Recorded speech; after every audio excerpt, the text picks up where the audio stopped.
the mythic tarot. So for those who know something about Greek mythology, they might find this deck very attractive and easy to learn. If your background is in Greek mythology, you're going to find learning this deck much, much easier. So that's why it's important to choose the right deck for you. Whatever your background is, whatever you studied in the past, that's a doorway for you to get into the tarot. And this is a very pretty deck, quite recent. I think it was designed in the late 90s.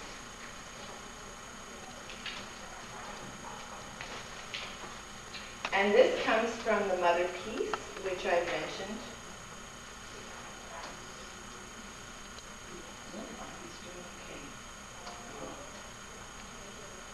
And again, that's the death card at the top, the moon, and the high priestess. So are you starting to see some consistency across decks? You can see some repetition in the symbolism.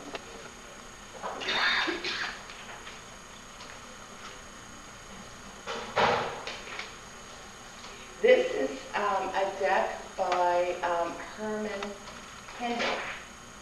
He's a German artist who somehow survived the Second World War and had a very, very difficult time of it. His deck is really fascinating, considered by most tarot experts to be among the most complex decks to learn, because he has included astrology in here, the I Ching is in here. This is full and very rich with symbolism. A beautiful deck. And has its own unique kind of layout for reading it as well.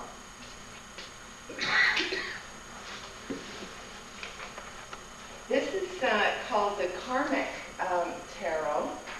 And I don't even know, to be honest with you, if this is in print still. I bought it years ago. It was done by an artist from Denmark, Copenhagen. And I just really loved the paintings. I thought they were very riveting and powerful, colorful, quite beautiful. This high priestess at the bottom here is actually a picture of Lilith, if anyone is familiar with Lilith.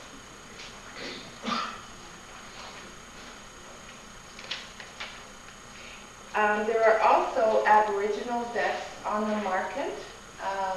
This is one of the more recent ones. It's released in 2002. It's called A Star That Never Walks Around.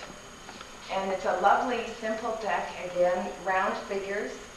And I think it's a very pretty deck, very good quality. Star That Never Walks Around.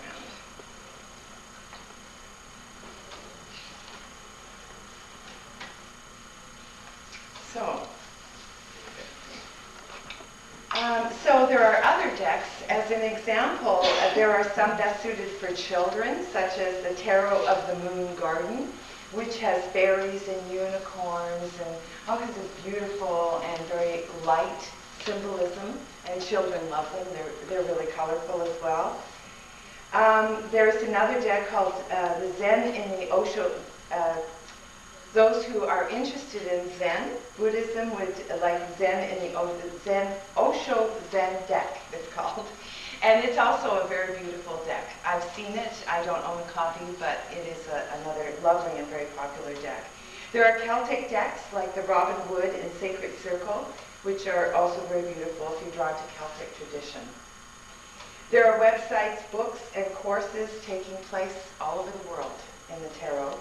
I would suggest it as the fastest growing divination tool on the market today. Interest in the tarot is urgent.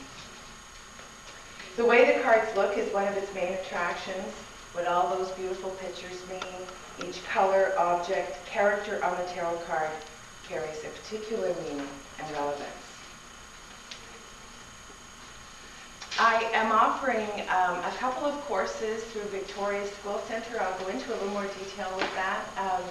I begin this Friday morning. Unfortunately, that class is already full, but I will be starting another on Saturday afternoons beginning on February 8th.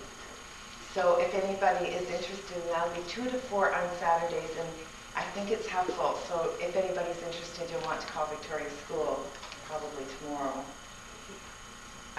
So I'm going to talk now just a little bit about what is a professional tarot reader.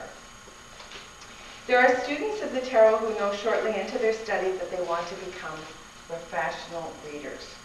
Eagerly, they study the deck daily.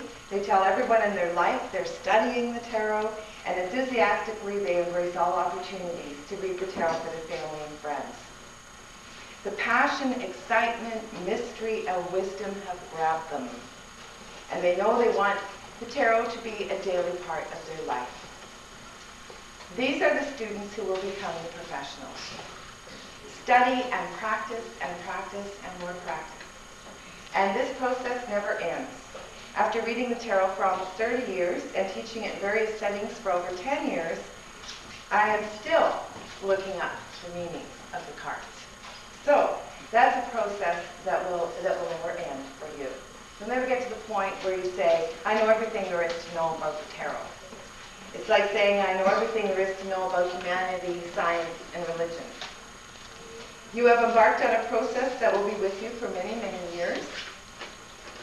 The tarot road will point out your patterns of sabotage, letting go, and rebuilding along the way. It will speak to you of this new love and your new work, and you'll be looking up the meanings of the cards for the rest of your life. And I still do that. When I pick up a new deck to study, I'm back almost to the beginning. Some decks, by the way, are better for beginners. So you might switch decks. You might end up switching decks at least once along the way, as I did. So you want to be prepared for that.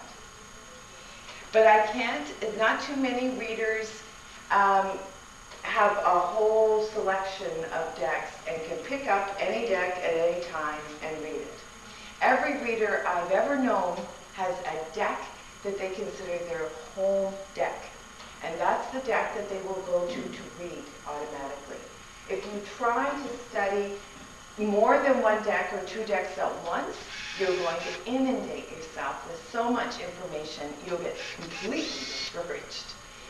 So you want to be careful before choosing that first deck that it's one you want to stay with. And that's important. A professional tarot reader is a certified designation. There is an organization called the Canadian Tarot Network which certifies eligible candidates. Now the goal of this organization is to bring a degree of accountability and ethical standards to the tarot reader. A certified reader or instructor is a member of this organization in good standing and is abiding the ethics laid down by the Canadian Tarot Network.